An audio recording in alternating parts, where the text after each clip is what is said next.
Grand Rising, everyone. This is our Artist of Truth, and welcome. I hope everyone is out,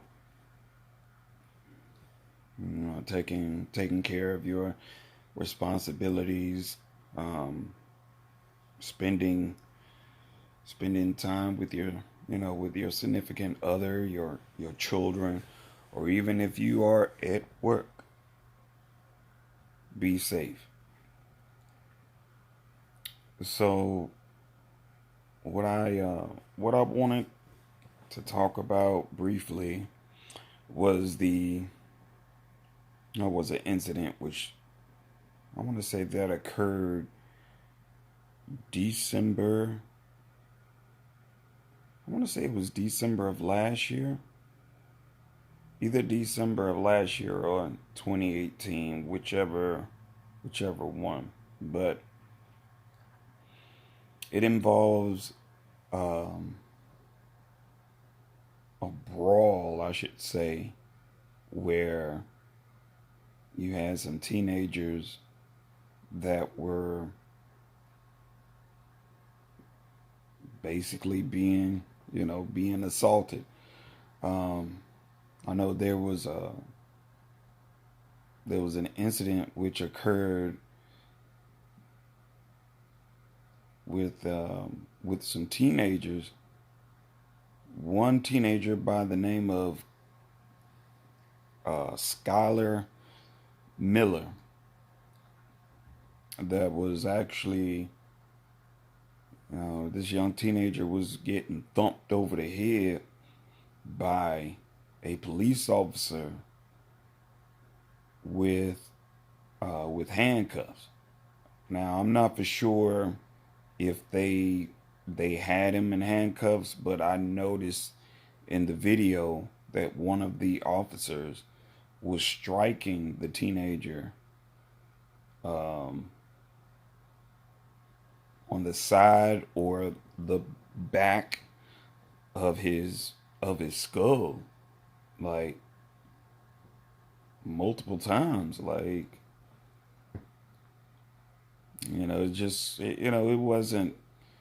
it wasn't even necessary. Allegedly, you know, this young teenager, he claimed he hadn't done anything wrong, which if he did something wrong, there's a way of handling the situation, which I believe a lot of Chicago police officers um, are unaware. You have some officers that they are uncontrollable themselves when they come in contact with teenagers. But apparently, um, officers were arresting the 16-year-old, saying that a he matched the description of a robbery suspect. Now, look here.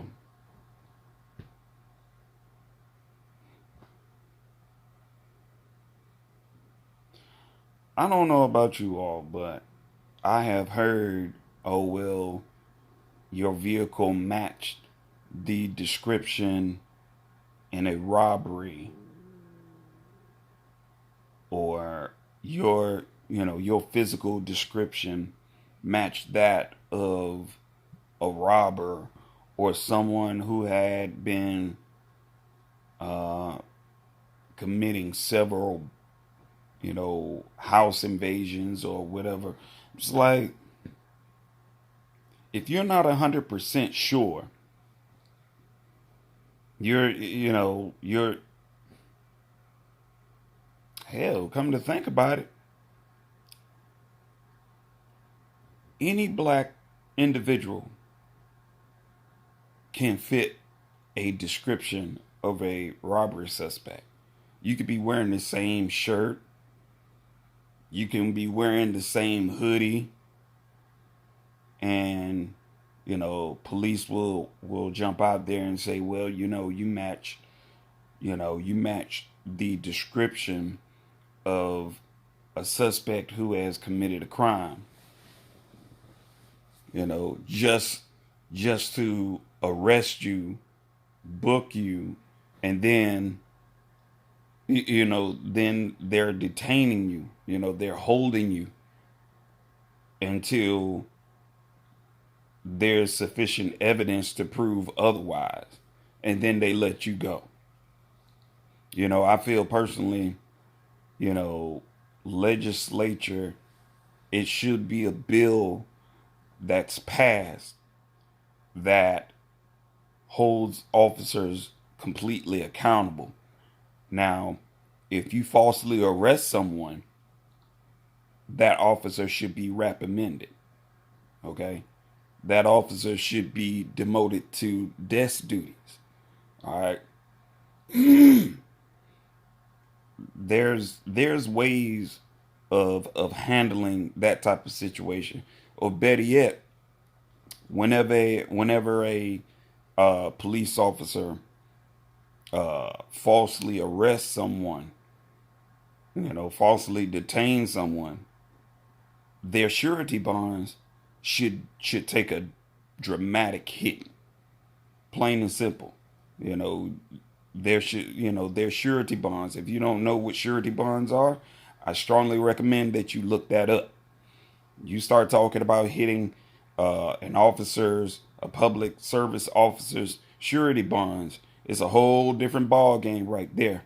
Because now you are letting them know that, yo, I'm coming after you, you know, because falsely, to sit up here and falsely, detain someone and you're not 100% sure of what or of who you're apprehending, that's, you're not effectively doing your job. You're just falsely arresting someone and causing physical bodily harm. But apparently the young teen who attends Sarah E. Good STEM Academy, claims this information, was never provided to him. And, in the video, you can see two officers came up and one threw the teenager against the wall and they tried to put handcuffs on him. They didn't tell him why. They didn't tell him what, he was being arrested for. In which, let me explain something to you all about officers. And even I myself had, I took necessary steps to go after after a police officer when I got snatched out of my vehicle. I got pulled out of my vehicle and I never opened the door. I just got, snatched out. And I already knew when he was snatching on me and I still had my seatbelt on, he pulled me out of my vehicle because I questioned him. He asked me for my license, and I actually had my license, my ID in my hand, and I was showing him my ID. He was still saying, give me your license. I'm just like, so what is the nature of the stop? Which a lot of people entirely, they disagree. They feel like, oh, you're just antagonizing the police officer. I'm just like, no one says that when the police officer is antagonizing a person, a traveler. No one says that when police officers are antagonizing and they are escalating the situation. People never say that. So mind you, please don't come to this, please don't come leaving comments about, well, you were antagonizing the police officer. My video, because I requested for the body cam and the dash cam of this encounter. And nowhere was I antagonizing. Nowhere I was being disrespectful. I wasn't being loud. I was very, very calm.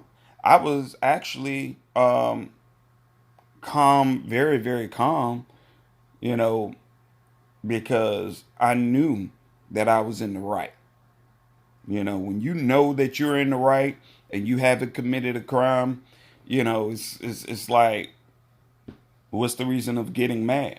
You know, you a lot of times you have to control your feelings. You have to control your emotions when you're dealing with these officers. But he I asked him the same three questions. What is the nature of this stop? What crime have I committed? What is the nature of this stop? And he got so mad, he was like, "Get out." So next thing I know, he walked around, he pulled open my door and went to snatch me out. And at that moment in time, I was like, okay. I was like, so you're removing me from my vehicle under duress and threatening to do me bodily harm. So under duress, I will comply. So I got out, I unbuckled my seatbelt. I got out. I turned around. I put my hands behind my back. He put me in handcuffs and took me back towards his cruiser. Now, mind you, while he has me in handcuffs and he told me that I was under arrest, he proceeded to tell me why he arrested me. I'm just like, I looked at him. I was like, you know what? At this point, um, for one, I don't consent. I don't consent to what's going on right now. I don't consent to it. I don't consent to you searching my vehicle, and I plead the fifth. I'm not asking any other questions that you have to present. That you have to ask me. I'm not answering any more of your questions, and I basically kept my mouth shut at that point. So he still proceeded to tell me he ran off. You know, the reason why he stopped me, talking about my headlights, you know, he was talking about my tag light and my window tint, which he never even tested. Uh, it's just ways of handling. And to make a long story short, I got hit with like five different charges. Went to court. They thought I was going to plead. I just flat out told them I wasn't here to plead.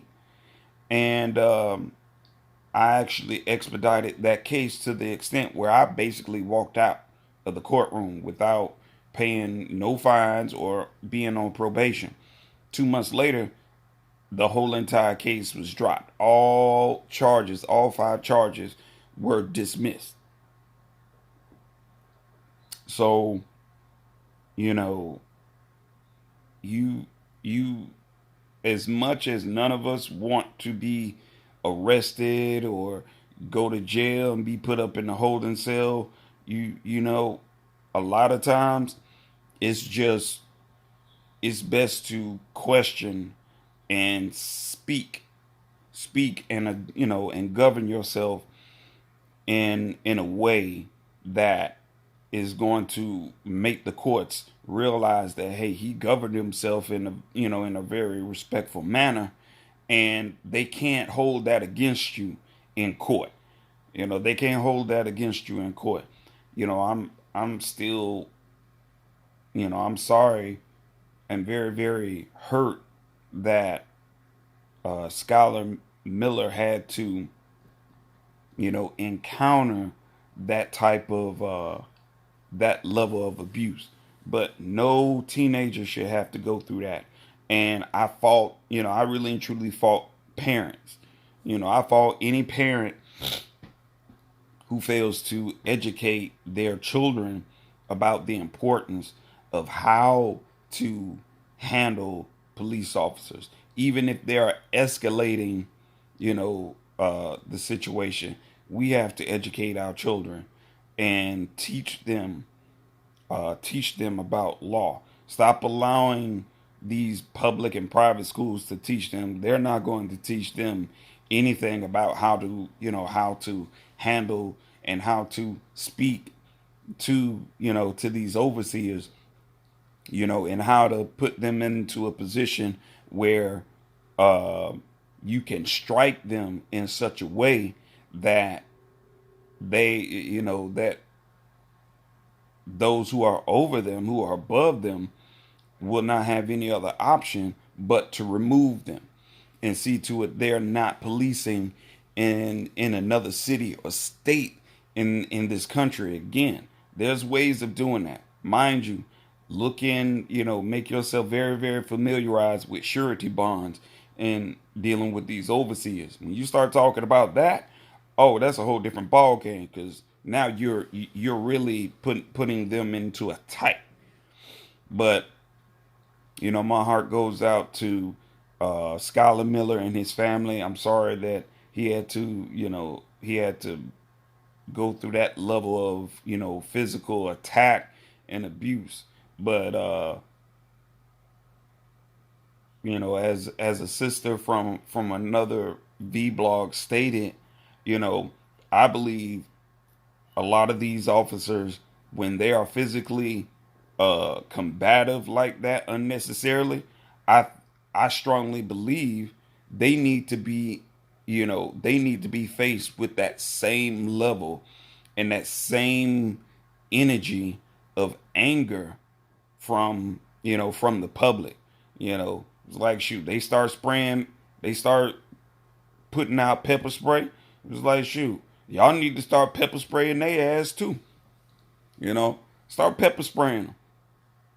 Like, shoot, let them know how that shit feels. They start pulling out their pistols. Shit, you start pulling out your pistols. We need to, right is right and wrong is wrong. And we have seen enough police brutality as it is. I understand police officers, they really have, they have a tough time. I understand that. I see it every single day. But you got to be mindful also that you have officers, you have overseers that abuse their authority. They escalate situations instead of de-escalate. They antagonize people instead of, instead of just trying to handle the situation without, trying to uh, evoke high emotions. It's like, mm-mm, mm-mm. And I feel like when officers, they get out of character and they start being the antagonist, they start escalating the situation and they become abusive. I feel personally those officers need to be faced with the same level of brute force that they put out on other people. And I feel like if if you just pepper spray someone because they're having words with you, they're not threatening you, they're not causing any physical harm, they're not even committing a crime, but just because you don't like what they said or how they said doesn't mean that, oh, you whip out your handcuffs or your pistol or you pepper spray them. It's like, shoot, I feel like as people, when you encounter some shit like that, I honestly feel uh you should you should most definitely give them what they're giving you. And it's like, shoot, if that means taking a motherfucker's life, I'm like, shit, if you sit up there and you witness a police officer take the life of your child, I feel like at that point there's no standing around. There's no going to court seeking justice. Justice needs to be served right then and there. Because I'm just like, shoot, I don't play those type of games. You kill my son and you're a public servant, and I know my child hasn't done anything wrong. You kill my son, you're not going home. Point blank, period. You're not going home. You're not going home to see your wife, your children. No, I got to put you in a box. So if that means I have to lose my life or I have to face life in prison, then, hey, so be it. But you're not, I'm not just going to stand there and just watch you take the life of my son or take the life of my daughter, and then you turn around, you handcuff them, and then they just lying there just bleeding out on the pavement. No, that won't happen. That will never happen. The day that happens will be the day that officer that took my son or my daughter's life, that will be the day that my life will be taken too. Because I don't care what anyone else says. I will most definitely jump out there and I will discharge my gun. I will empty the whole damn clip into the back of that officer's cranium. I was like, no, you're not going home. So other officers, they might want to jump on me and everything. I'll just be like, hey, it is what it is. Because if that was your son and that was your daughter, you're most definitely not sitting around and waiting for this corrupted judicial system to give you justice. Uh-uh. But, like I said, shit, there's ways of handling that. So, you know, uh, in the meantime, in between time, stay safe, protect each other, and remember your joy and happiness belongs solely unto you. Stop giving away your joy and happiness to undesirable individuals. Peace to the gods.